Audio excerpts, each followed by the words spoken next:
Hey so guys, it's Red here with a special compilation made out of these 4 and a third videos. Since I completed all the heroes relics in my FE mythologies, I decided to make a special compilation including everything. This won't be on the playlist, which is why I didn't name it as a Fire Emblem mythology. I decided to do this because I've been feeling a bit sick and I've been working on multiple videos at one time. So don't worry, I'll make sure to upload the regularly scheduled FE mythology next week, so stay tuned. Make sure to leave a like and subscribe. Subscribing is free and you could always unsubscribe later. I have a Ko-Fi account, so if you want to help me make better videos, you can donate and your messages will be placed and most likely read at the end of mythology videos. But before it starts, it's pretty funny seeing how different I sound pre-mythology on the Fire Emblems and post that vid. I know it's funny, so be prepared to listen to 2 different types of me. Anyways, let's get started. The Erenbar comes from Irish/Celtic mythology. Erenbar is one of the names given to Lug's spear, and Lug is depicted to be a warrior, king, and savior, and is a part of the Tuatha De Danann, a group of supernatural beings that are depicted as deities. Lug demanded that the spear be named Erenbar, which originally belonged to the king of Persia, Pazir. The Erenbar was also called the Slaughterer because it was a bloodthirsty spear, with it having the ability for the tip of the spear to ignite. In fact, they had to put the spear's tip in a pot of water so that it doesn't burn things around, and that ability is actually shared with another spear of Celtic/Irish mythology, being another hero's relic, the Lewin of Kilchar, or Lewin in 3 houses. Also, another name for Lug's spear is also the Spear of Assault, which is also the name of Kihol/Sedith's spear in 3 houses. Now onto Erenbar in Fire Emblem 3 houses. Erenbar is one of the hero's relics, which was made by the bones and the heart/crest of the Nabatean that represents the crest of Blythid. The Erenbar was originally used by one of the 10 elites, Blythid, who passed down the lance down his bloodline, which they eventually became the royal family of Fargus. And the next wielder was King Lambert, who was killed during the tragedy of Duscur. And during the events of 3 houses, the next king of the Holy Kingdom of Fargus, Dimitri Alexander Blythid, gained Erenbar, who is also the main lord of the Azure Moon route. Erenbar and its true strength is activated by those with the crest of Blythid, like Dimitri, and in Azure Moon, Dimitri uses Erenbar to fight back against the Dressian Empire after they invaded Fargus, and Dimitri comes out on top and victorious with the unified continent of Fodlan under the flag of Fargus. The Lance of Ruin. And of course it has no mythological connections with its name, so I'll just talk about it in Fire Emblem, as it was made using the bones of the Nabatean that represents the crest of Gautier. And as the name states, it is a lance, and it was originally wielded by one of the 10 elites, Gautier, and it was eventually passed down to Gautier's descendants. Though it was stolen by Miklon, who was a descendant of Gautier. However, Miklon did not have a crest, so when Miklon used the Lance of Ruin, it made him transform into a monster, who was defeated by Byleth and their students. And eventually, Sylvain Jose Gautier, Miklon's brother, gets the Lance of Ruin so he can wield it and use it normally since he has the crest of Gautier. So now onto the next hero's relic, being the Crusher. And just like the Lance of Ruin, it doesn't have any connection with any mythology, so I'll just go to its depiction in Fire Emblem, as it's a hammer, though hammers in Fire Emblem are considered access for gameplay reasons, and it was created like most heroes' relics, by using the bones and the crest of the Nabatean that represents the crest of Dominic, as the first wielder was Dominic, one of the 10 elites. The Crusher was passed down Dominic's descendants and eventually to Annette, Fantine, Dominic. Anyways, now on to the next hero's relic, being the Raphael Gem. And while it necessarily doesn't have any direct connection to anything from mythology, Raphael is the Greek and Russian version of Raphael. So, the Raphael Gem likely got its name from the Archangel Raphael, who is an archangel in Judaism, Christianity, and Islam. Raphael is called the Angel of Tobit and the Angel of the Trumpet, as he has many attributes such as holding a bottle or flask, sounding a trumpet, and carrying a fish or a staff.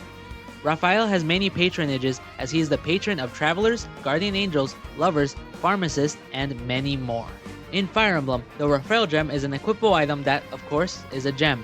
And like many other heroes' relics, it was made with the bones and crest of the Nabatean that represents the crest of Lamine.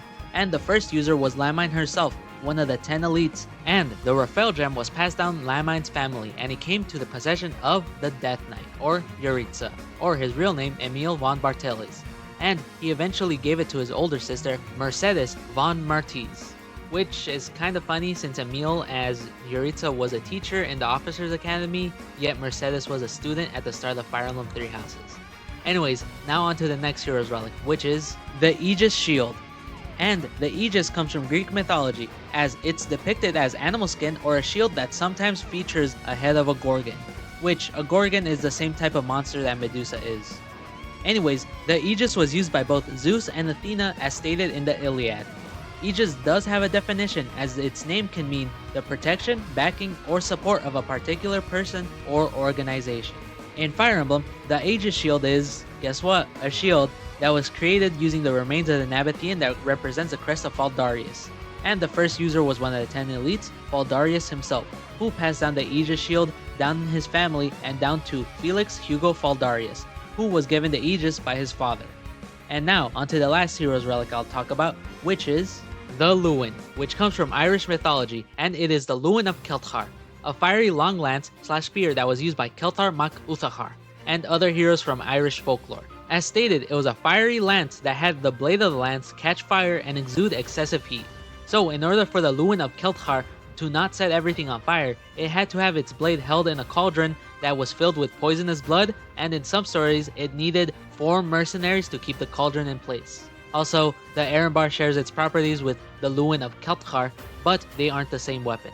In Fire Emblem, Lewin is a lance that was made with the bones and the crest of the Nabatean that represents the crest of Daphniel. And of course, it was first used by Daphniel himself, one of the 10 elites.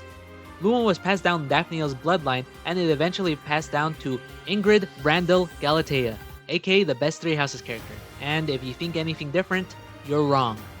I'm kidding, you could like whoever you want, but for real, she's my favorite Three Houses character. Now, I'll go on with the mythology of Failnaught in real life. The Failnaught comes from Arthurian mythology, with the original weapon also being a bow.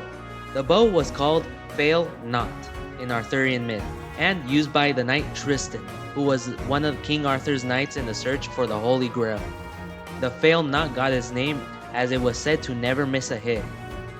And it doesn't really get spoken much about, other than Tristan being a somewhat counterpart to Lancelot. Either way, that was Failnaught in Arthurian myth. So, now on to the Failnaught. Failnaught, much like Erenbar, is made from the bones and heart / crest of the Nabatean that represents the crest of Regan. Failnaught was originally used by one of the 10 elites, Regan, who used it alongside the other elites and the King of Liberation, Nemesis. The only other wielder of Failnaught that we know of is the main lord of the Verdant Wind route, Claude von Regan, the leader of the Leicester Alliance. Claude uses Failnaught to fight the Adrestian Empire after they invaded the Leicester Alliance, and after prevailing over the Empire and unifying with the Kingdom, Claude and his allies were told of those who slither in the dark, a group of scientifically advanced evil people. So, Claude and his allies fought them and defeated them. However, those who slither in the dark were able to make duplicates of all the heroes' relics and revive the 10 elites and Nemesis, who fought Leicester's forces, and Claude eventually came victorious. At the end of Verdant Wind, Claude leaves the now unified Fodlan to the player character Byleth and the Reformed Church of St. Serios, and goes back to his homeland of Almyra. Thyrsus, with Thyrsus originating in ancient Greece, as it was a wand or staff made from a giant fennel that was covered with ivy vines and leaves with different things attached to it, with some being topped with a pine cone, artichoke, and fennel, others just being bound by vine leaves and grapes, or ivy leaves and berries. Thyruses were used and carried during Hellenic festivals and religious ceremonies, with it typically being associated with the Greek god Dionysus, and it representing prosperity, fertility, and hedonism. In Fire Emblem, the staff in Three Houses is one of the 12 heroes' relics, and is associated with the crest of Gloucester. It was created with the bones of the Nabatean that's heart was used for the crest of Gloucester. It was originally wielded by the first Gloucester himself, and passed down through the House of Gloucester. And while anyone can use heroes relics in the game, like Lysithea with Thyrus, aka Worst Girl, and go complain in the comments if you disagree.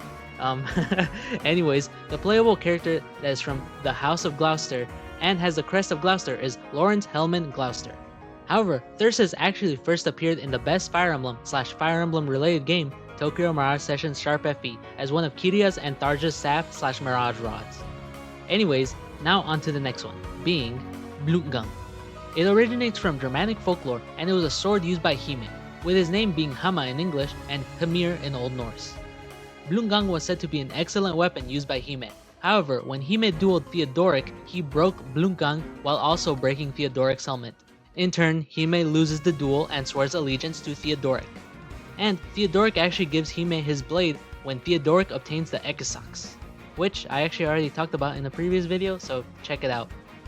Hime also got his name from the dragon he slew, and when he slew the dragon, he changed his name to it. Blutgang also means blood from Blut, and walk, stride, or course from Gang. In Fire Emblem, it's also a sword and is associated with the crest of the beast / Maurice. And just like the rest, Blutgang was crafted by the bones of the Nabathean whose heart represented the crest of the beast. It was originally wielded by Maurice before he transformed into a monster and kept his blade for over 1,000 years, that is, until, which is optional like most Heroes Relics, the player gets it after fighting Maurice and his descendant who has the crest of the beast, Marianne von Edmund, gets it. So now, onto the last Heroes Relic that I'll talk about, the Freikugel, or Freikugel as I'll pronounce it. It most likely originates from Germanic folklore and the German opera Der Freischütz, which means the marksman or the free shooter in English. With it being based on the story about the Freischütz, a figure in Germanic folklore that was said to have made a deal with the devil and got 7 magic bullets, aka being called Freikugeln, being plural, and Freikugel being singular. And 6 of the 7 bullets had the property to never miss their target / were controlled by the shooter's will. Kinda like the Emperor's Stand in JoJo's. Anyways, the 7th bullet was actually controlled by the devil himself. In Fire Emblem, the Freikugel is actually an axe and is connected with the crest of Goneril. It also was made like the other Heroes Relics. It was originally wielded by the original Goneril that passed down his family, and it eventually went to Holst Sigwald Goneril and then Hilda Valentine Goneril. Now onto Amir's mythology in real life. Amir comes from the Canaanite religion and is a weapon originally called Amir, and was crafted with another sister weapon, the Yagrush, which the Yagrush means chaser and Amir means driver. They were made by Kuthar wa Kassis, the god of craftsmanship, for Baal Hadad, to fight the sea god. And Baal Hadad is a specific Baal, as there's multiple versions of Baal, and he is the god of storms and fertility. Baal Hadad is also called the Lord, but some might recognize the Baal part of the name as when Christianity grew, it adopted and assimilated many pagan religions and traditions. They made it so that the gods that those groups worship to be false gods / idols, and called them demons. And Baal became the Lord of Flies / gluttony incarnate, Beelzebub. So, that was Amir's mythology in real life. Now on to Amir. Amir, much like the other Heroes Relics, is made from the bones and heart / crest of the Nabathean that represents the crest of Serios. Which is what I would say if Amir was a true Heroes Relic. But Amir is a fake, or as I call them, faux relics. Amir is fake because Serios fought against the 10 elites and Nemesis, with Wilhelm Paul Hersfeld, the ancestor to the wielder of Amir, the emperor and main lord of the Crimson Flower route, Edelgard von Hersfeld. Also, Serios was alive during Edelgard's life because Archbishop Rhea and Saint Serios are the same person. So Amir didn't exist before, and it isn't made with the bones of Serios. Amir was actually made by those who slither in the dark so that Edelgard could have a hero's relic and compete with the other lords.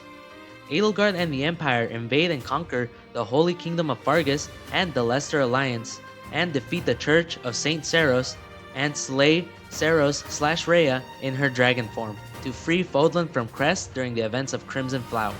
Now onto Byleth's weapons. Byleth, unlike Robin, does have an exclusive weapon, being the Sword of the Creator.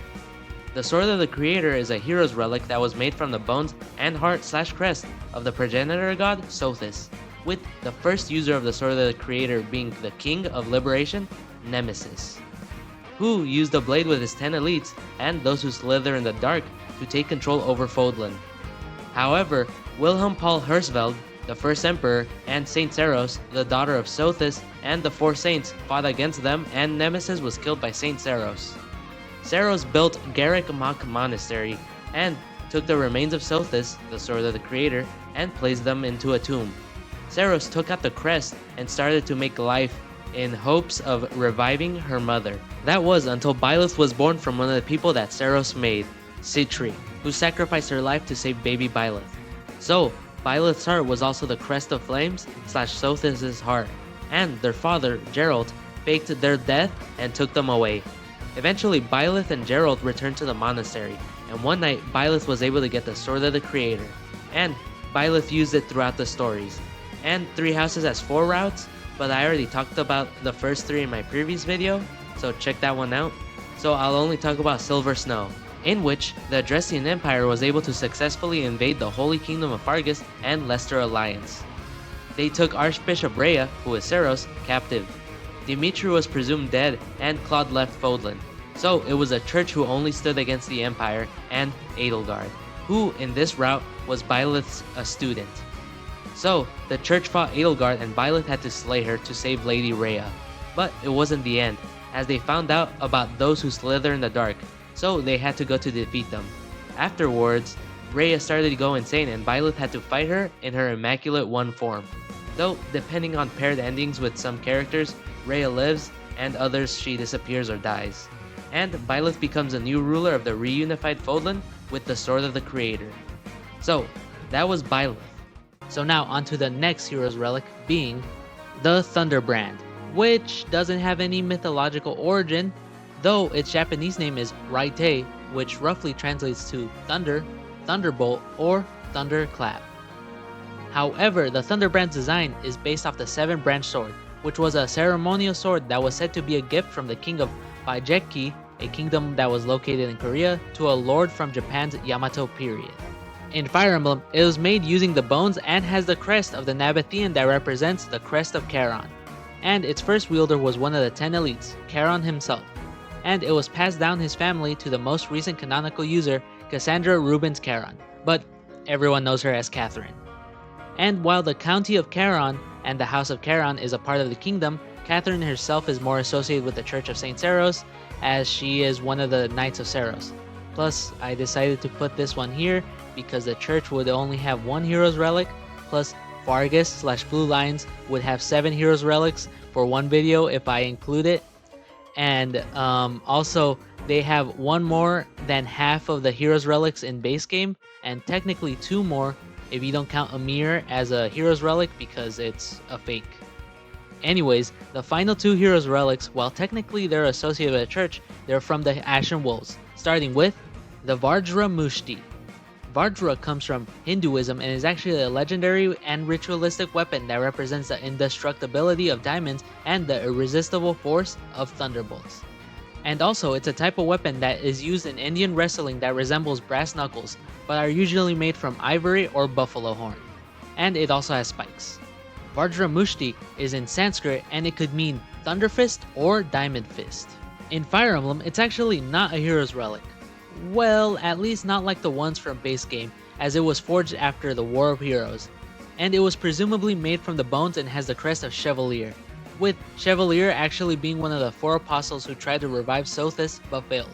And eventually his bones were probably turned into the Vajra Mushti, which were passed down Chevalier's lineage. And eventually, Balthus von Albric got them. Also, the weapons take the form of gauntlets, like its origin being fist weapons.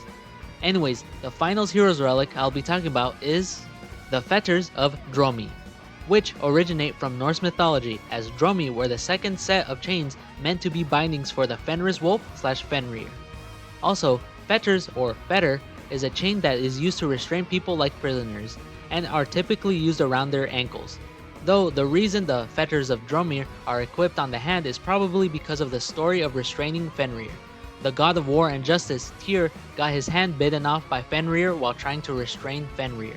In Fire Emblem, the Fetters of Dromir was a lost hero's relic with no real origin that were associated with the crest of Albin, who was one of the 4 apostles, and the reason why I say the origin is unknown because Albin himself was at least alive a bit under 20 years before the start of Three Houses' plot.